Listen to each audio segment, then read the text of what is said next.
आप भी हर चीज़ का पेमेंट क्यूआर कोड से करते हैं तो आपको पता होना चाहिए कि आप किसी बड़े फ्रॉड का शिकार बन सकते हैं। दरअसल क्यूआर कोड के जरिए काफ़ी स्कैम किए जा रहे हैं। ऐसे मामलों में लगातार तेजी आ रही है। हाल ही में एनसीआरबी ने जो आंकड़े जारी किए हैं उनमें बताया गया है कि साल 2021 की तुलना में साल 2022 में साइबर अपराध 24% बढ़ गए हैं। क्यूआर कोड स्कैम में होता यह है कि साइबर अपराधी किसी जायज़ कोड को अपने क्यूआर कोड से बदल देते हैं। यानी पैसा आप किसी खास वेबसाइट को देना चाहते हैं, लेकिन ये पैसा वहां पहुंचने की जगह हैकर के अकाउंट में पहुंच जाता है। अमूमन बिजनेस वेबसाइटें साइबर अपराधियों के निशाने पर रहती हैं। जैसे ही कोई शख्स पेमेंट करने के लिए कोड को स्कैन करता है, वो साइबर अपराधी के जाल में फंस जाता है। कई केसों में ऐसा भी देखने में आया है कि स्कैम करने वाले अपराधी यूजर को किसी झांसा देने वाली वेबसाइट पर ले जाते हैं और उसका सेंसिटिव डेटा चोरी कर लेते हैं। कई बार तो ऐसा भी देखा गया है कि आपका सामान लेकर आने वाला कोई शख्स आपसे किसी खास क्यूआर कोड को स्कैन करने के लिए कहता है, लेकिन जैसे ही आप कोड स्कैन करते हैं आपके अकाउंट से पैसे कट जाते हैं।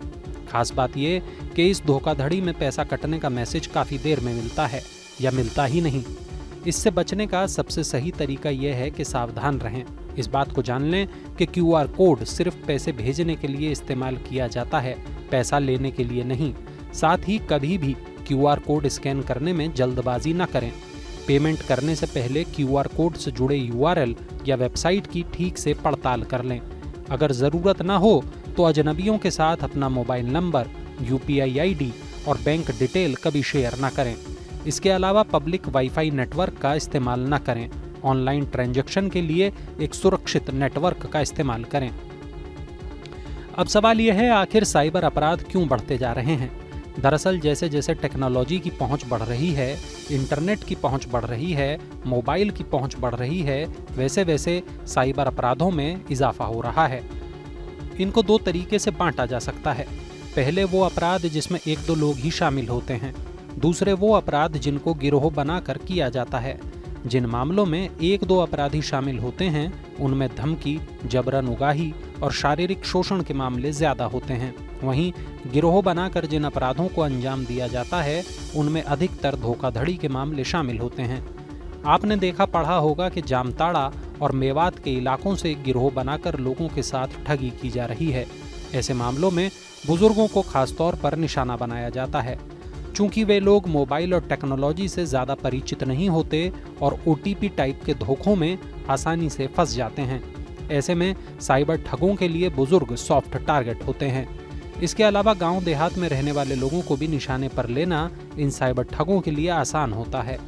एक और खास बात, साइबर ठग न केवल देश के भीतर अपराधों को अंजाम देते हैं बल्कि देश के बाहर भी ये लोग साइबर ठगी करते हैं। चलिए अब आपको बताते हैं कि इस तरह की ठगी से आप कैसे बच सकते हैं। इसके लिए आपको सतर्क रहना होगा।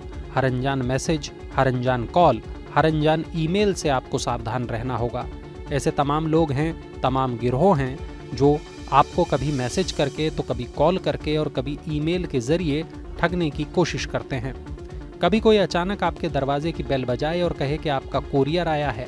आप मना करें तो वो आपको आपका मोबाइल नंबर बताएगा, कहेगा कि आप ओटीपी दे दीजिए, मैं कैंसिल कर देता हूँ।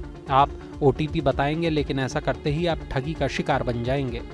हो सकता है आप सामान मंगाएं और लेकर आने वाला शख्स आपसे ओटीपी मांगे, लेकिन सोचिए आपने पैसे दे दिए, उसने सामान दे दिया, फिर सामान पर लगे कोड को स्कैन कर लिया, फिर उसे ओटीपी क्यों चाहिए? जब आप सोचना शुरू कर देंगे तब आप ऐसे धोखों से बच पाएंगे। फेसबुक पर अगर कोई आपसे मेलजोल बढ़ाए, तस्वीरों का आदान प्रदान करने को कहे तो सावधान हो जाएं। ये आपको हनी ट्रैप में फंसाने की कोशिश हो सकती है। कभी पार्सल भेजने के नाम पर तो कभी विदेश का पैसा देने के नाम पर आपको ठगा जा सकता है।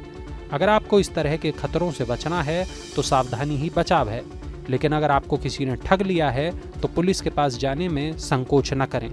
आखिरकार सवाल आपकी गाढ़ी कमाई का है।